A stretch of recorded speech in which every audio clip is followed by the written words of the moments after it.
Hi everybody, happy Friday. It's Thursday where I am now. And then cover the microphone on my camera with my thumb for the rest of the video. But as you can tell from my excited expression, I was doing exciting things. I was in fact going on a cross-state tour with Sophie, hi Sophie, to abandoned amusement parks. We had a list of 3 to see, and the first one we were going to was Rocky Point in Warwick, Rhode Island.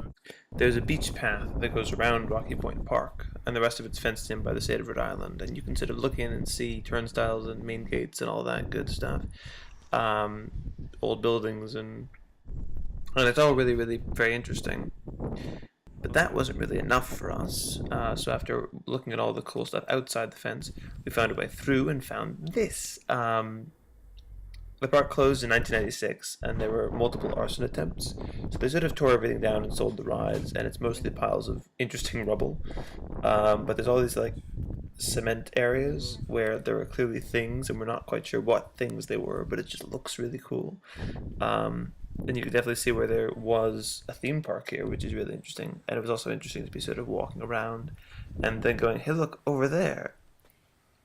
There was a roller coaster there, not there, but here, look at that, there was a roller coaster there. Clearly. And it was just a really cool place to be walking around. There was also this cave area where there was a fire pit where teens would presumably go to smoke and drink and rock and roll, and then this really creepy neighborhood that we had to pass through on the way out, which was terrifying, of course. So the first part of our journey was a huge success. We didn't die or get arrested or get tetanus, and that's pretty great, I think. Next we're going to Enchanted Forest and then the Holy Land.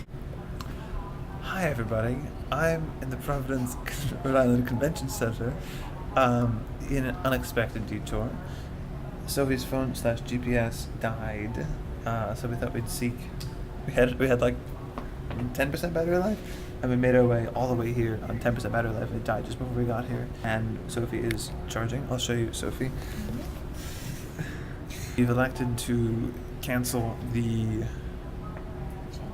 Enchanted Forest leg of our adventure because it's nearing 3, and we don't want to get to Holy Land as it's darkening, because there are some parts of it that look sort of decrepit and frightening, including catacombs, which we will not be going in.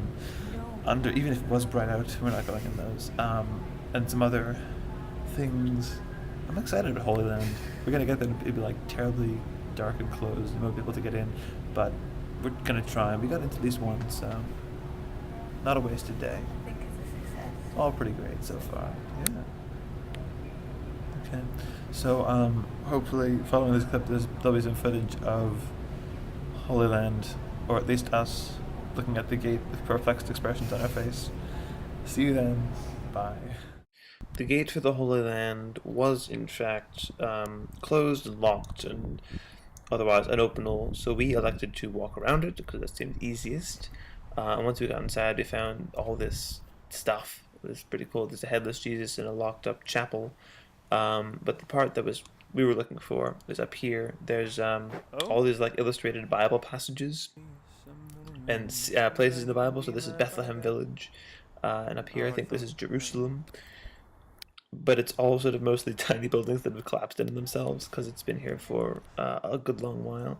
There were also, Bible verses, Stations of the Cross, Tomb of St. John the Baptist, that sort of thing, King Herod's Palace, yeah, which is pretty interesting. It was a big place in its day. At the top of the hill, there was this 50-foot cross, which was pretty cool. You can actually see this from the highway in Waterbury. It's sort of an icon. The town actually bought this place back last May, so they'll perhaps do things with it. But the cross was really interesting, not only because it was 50 foot high, but because people had written graffiti on it remembering dead friends and relatives, which I thought was pretty cool. And sort of touching as well. There was also this sort of like Hollywoodland style lettering on the side of the hill, spelling out Holy Land, U.S.A, which is impressive, but also kind of really creepy. But cool in its time as well, I'm sure. And Waterbury is a pretty religious town, apparently. Waterbury, Connecticut. So there were like churches everywhere, and you could actually see one from the gate. But we just sort of took selfies with headless Jesus, because that's what we do.